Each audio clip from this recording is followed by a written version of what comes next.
नमस्कार, मैं मनोज कुमार शर्मा एक बार फिर आपके बीच में। जी हां, यहां पर जिम्मेवारी तय की जा रही है मीडिया के द्वारा राहुल गांधी की। अब राहुल गांधी के आसपास फोकस घूमने लगा है मीडिया का, वो भी गोदी मीडिया का। वो कमी ढूंढना चाहते हैं राहुल गांधी में जिसमें कमी नहीं है। वो आदमी अपनी संवेदनशीलता दिखाता है, आसाम के बाढ़ पीड़ितों से मिलकर वो संवेदनशीलता दिखाता है मणिपुर जाकर के, लेकिन प्रधानमंत्री मोदी की हिम्मत नहीं पड़ती वहां पर। राहुल गांधी के ट्वीट संवेदनशीलता दिखाते हैं अयोध्या के लोगों के साथ। राहुल गांधी के ट्वीट जो है सिंपैथी दिखाते हैं, संवेदनशीलता दिखाते हैं एनईईटी के छात्रों के समर्थन में, एनईईटी के सवालों के बारे में गरिबान पकड़ करके झियोड़ देते हैं राहुल गांधी। और यही बात शायद प्रधानमंत्री मोदी और गोदी मीडिया को पसंद नहीं आती। जिस तरह से मणिपुर का दौरा और असम का दौरा होता है वो आंखों में किरकिरी की तरह चुभने लगता है। इसीलिए एक अलग से प्रोग्राम तय किया जाता है, मतलब मीडिया के द्वारा, और उसको नेतृत्व देती हैं अंजना ओम कश्यप। हालांकि चेहरा बदला हुआ है, जब वो होठ सिकोड़ती हैं, आंखें फेरती हैं तो पता चल जाता है कि झूठ कितना बोल रही है ये औरत। बहन यार, हमारी बहन है, औरत नहीं है ये। हमारी बहन पत्रकार जो हैं किस तरह से मुंह मोड़ रही हैं। चलिए, मुन्नी मीडिया का जमाना चला गया। बड़े आक्रोश में आपको मुन्नी मीडिया बोल दिया होगा कभी, लेकिन आज तो अपना फर्ज समझ जाइए कि देश की जनता जाग रही है। कल क्या मुंह दिखाओगे आप अपने बच्चों को अंजना ओम कश्यप? किस तरह आंखों में आंखें मिला करके बात करोगे आईने में अपने आप से कि पत्रकारिता के अलावा आपने क्या क्या किया? किस तरह से देश को झोंका आपने नफरत की आंधियों में? रूबिका लियाकत हो या जो भी चैनल में या तिहाड़ी हो, किस तरह से पिछले 10 सालों में इन्होंने पत्रकारिता के नाम पर केवल चाटुकारिता की और पत्रकारों का नाम पूरी तरह से डुबो दिया एक गंदे नाले में, जिसमें से सच्चाई के शब्द निकल करके बाहर नहीं आते। वो सच्चाई के शब्द कहीं छुप जाते हैं। उन सच्चाई मतलब लोगों तक पहुंचेगी नहीं, सामने नहीं आएगी। आज वही हो रहा था राहुल गांधी के दौरे पर मणिपुर पर। जिस तरह से अंजना ओम कश्यप और बीजेपी के लोगों का जो वहां से आ गया फरमान, उसी पर चलाने लगी मतलब अंजना दीवान, मतलब दीवानी बोलेंगे। जो प्रधानमंत्री मोदी के एजेंडे पर चलाए कहानियां वही बात कहेंगे। जिस औरत के अंदर, जिस बहन के अंदर यह हिम्मत ना हो कि प्रधानमंत्री से पूछे कि भैया किस एजेंडे के तहत जा रहे हो मॉस्को, जरा बताओ। ऑस्ट्रिया क्यों जा रहे हो? किस एजेंडे के तहत जा रहे हो? क्या करने जा रहे हो? नाच करने जा रहे हो या नाच सुनने जा रहे हो? नहीं है हिम्मत। ताली पीटने वाला ये वो मीडिया है जिसको मैं भाड़ मीडिया बोलता हूं। लेकिन चलिए, शब्दों को वापस लेता हूं, शब्दों के साथ शुरू करता हूं ये वीडियो। मैं मनोज कुमार शर्मा, आजाद हिंद आवाज न्यूज के लिए एक बार फिर आपके बीच में। दोस्तों, बात तो करनी पड़ेगी राहुल गांधी के उस संवेदनशील मतलब यात्रा के बारे में जो करते हैं। वो असम बाढ़ पीड़ितों से मिलते हैं, उसके बाद मणिपुर जाते हैं। मणिपुर जाने के बाद वो एक वीडियो यहां पर डालते हैं जिसमें अपील करते हैं प्रधानमंत्री मोदी से कि एक बार आइए, देखिए हालात यहां के कि किस तरह से सुधारे जा सकते हैं। मैं नेता प्रतिपक्ष होने के नाते आया हूं, मैं राजनीति नहीं कर रहा हूं। राहुल गांधी का पहले दिन से इस मामले में रहा है। राहुल गांधी हाथरस पहुंचे तो वहां भी राजनीति नहीं करी। राहुल गांधी ने एक तरह से पूछते रहे बीजेपी के नेता, क्या मतलब है, भड़काने जा रहे हैं, ये जा रहे हैं। अरे भड़काने वाले तो आप लोग हो भैया, यूपी नहीं समझ रहा आपसे, जबकि आपकी सरकार है। और आपने आरोप लगा दिया राहुल गांधी पर कि तमिलनाडु में दारू पी करके 65 लोग मर गए। तो राहुल गांधी वहां क्यों नहीं गए, बांग्लादेश क्यों नहीं गए? तो तुम्हारे प्रधानमंत्री क्या वहां पे घुइयां छील रहे थे? प्रधानमंत्री की जिम्मेवारी थी मणिपुर से मिलना, आसाम में जाना, तमिलनाडु में जाना, हर जगह जाना। जहां से वोट नहीं मिले वहां प्रधानमंत्री मोदी को जाना ही नहीं है। अयोध्या जाना छोड़ दिया योगी जी ने। वाह, अयोध्या से क्या हारे?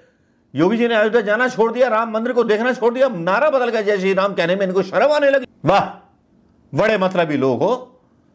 राहुल गांधी के बारे में झूठ बोला और फिर शंकराचार्य का बयान आ गया कि हमने पूरा बयान सुना राहुल गांधी का, और राहुल गांधी तो कोई गलत नहीं बोल रहे, हिंदू तो हिंसक होता ही नहीं है, ये तो हमने भी अपने बयान में बोला है।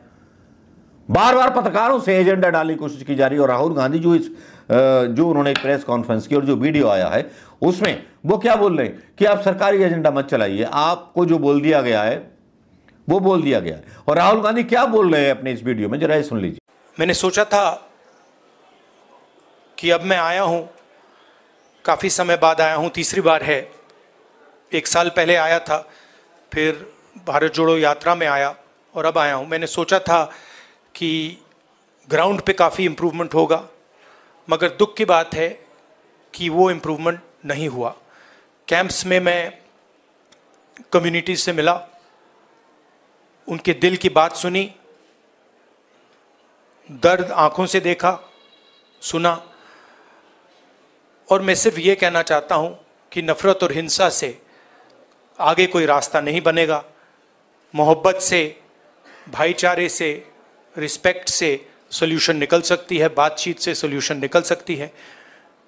मैं राजनीतिक बात करने नहीं आया हूँ। गवर्नर से हमारी बात हुई, हमने उनको बताया कि देखिए जो भी हम कर सकते हैं, कांग्रेस पार्टी कर सकती है, मैं कर सकता हूँ, हम करने के लिए तैयार हैं। मगर हम खुश नहीं हैं, जो प्रोग्रेस हुई है उससे हम खुश नहीं हैं,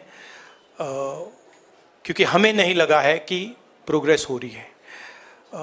आखिरी बात मैं कहना चाहता हूँ, और मैं प्रधानमंत्री से रिक्वेस्ट करता हूँ कि वो देश के प्रधानमंत्री हैं, मणिपुर एक प्रदेश है और प्रधानमंत्री को बहुत पहले विज़िट करना चाहिए था, मगर मणिपुर को ज़रूरत है कि हिंदुस्तान के प्रधानमंत्री यहाँ आए और जो यहाँ हो रहा है उसको समझने की कोशिश करें, और जनता की जो आवाज़ है, जनता का जो दुख है, दर्द है, उसको सुने।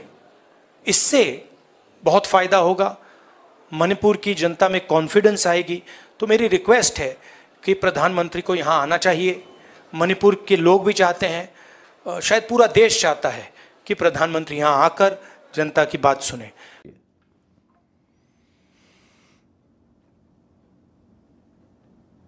राहुल गांधी का ये बयान आपने सुन लिया होगा। राहुल गांधी का बयान सुनने के बाद आप खुद एनालिसिस कीजिए दोस्तों कि किस व्यक्ति की कहां जरूरत थी। एक विपक्ष का नेता वहां जा रहा है मणिपुर में, वहां जान को खतरा तो उसकी भी है, किसी भी एक समुदाय का वो पक्ष लेगा तो गोली तो उस पर भी चल सकती है, लेकिन वो जाता है, मोहब्बत की दुकान खोल करके आता है, मोहब्बत परोस के आता है, लोगों के आंसू पहुंच करके आता है, लोगों के दुख में रोता है, चाहे हाथरस हो चाहे मणिपुर हो, उसके लिए सब बराबर है। और प्रधानमंत्री मोदी के लिए यहां फर्क है, निगाहों में फर्क है। उसको उस पुतिन से मिलना है जिस पुतिन से उन्होंने यूक्रेन युद्ध के दौरान, जब G20 के सारे देश खिलाफ थे रूस के, तब प्रधानमंत्री मोदी जी ने सस्ता तेल और करेंसी खरीदी रूस से और यूरोप के सारे देशों को अपने खिलाफ कर लिया। क्या यह बात मीडिया ने आपको बताई दोस्तों? क्या मीडिया ने बताया कि चीन अंदर घुस आया? एक भी जुबान निकली प्रधानमंत्री मोदी जी की चीन के खिलाफ? शायद नहीं निकली। प्रधानमंत्री मोदी अपने आप में व्यायाप्त ईश्वर हैं, जो फैसला लेते हैं वो सही लेते हैं, गलत तो ले नहीं सकते। मास्को जाना जरूरी था, ऑस्ट्रिया जाना जरूरी था, ये यात्राएं जरूरी थी। देश की जनता रो रही है, उनके साथ मिलना जुलना जरूरी नहीं था।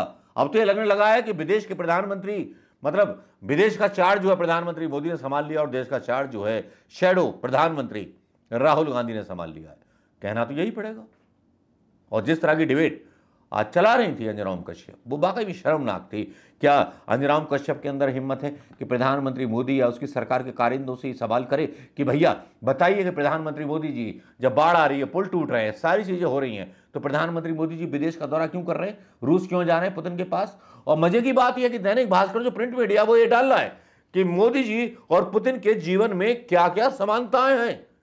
एक महापुरुष की तरह भेंट करने की कोशिश की जा रही है। 16 लाख हजार करोड़ का साम्राज्य बताया जा रहा है पुतिन का, कि इनके पास इतनी दौलत है, मोदी जी के पास 3 करोड़ की दौलत है। यानी कि इंतजार करें कि मोदी जी की भी दौलत 16,000 करोड़ रुपए की हो जाए।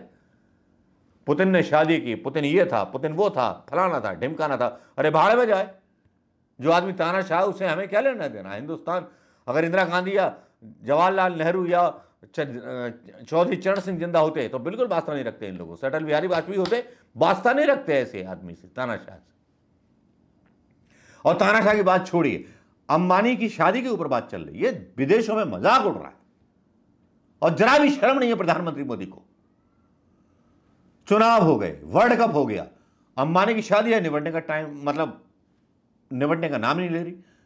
विदेशी चैनल्स जो है बोल रहे हैं कि जिस देश में 80,000 मतलब 80 लाख लोग राशन के लिए भूखे मर रहे हो, उस देश में इतनी महंगी शादी कर रहा है एक उद्योगपति। कल मेरी बात चल रही थी कुछ लोगों से, उन्होंने बोला ये उसका इंडिविजुअल है। भैया पैसा तो बैंकों से लिया है ना लोन अंबानी जी ने, तो अंबानी जी को जवाब देना चाहिए कि इस तरह के खर्चीले क्यों किए जा रहे हैं? ऐसा तो कोई नहीं कर सकता। हां, एक खबर और आई, राज्यपाल साहब ने 10 लाख खर्चा कर दिया। बहुत बड़ा कमाल हुआ है। जो बीजेपी के राज्यपाल हैं मनोज सिन्हा, उन्होंने अपने बेटे की शादी में सरकारी खर्चा कर दिया, एक फंक्शन में शादी के। क्या प्रधानमंत्री मोदी इस पर जवाब देंगे?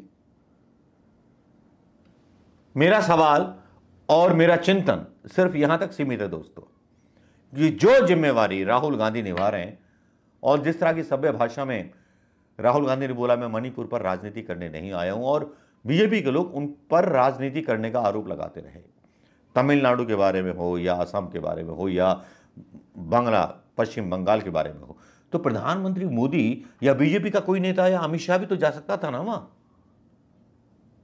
चलिए, मैं मानता हूं कि राहुल गांधी ने गलत किया हुआ, लेकिन बीजेपी के लोग भी तो जा सकते थे वहां। गया कोई क्या? अपना इस वीडियो पर जरूर कमेंट करें और शेयर करें इस वीडियो को, अगर पसंद आया हो दोस्तों। तो नमस्कार, जय हिंद।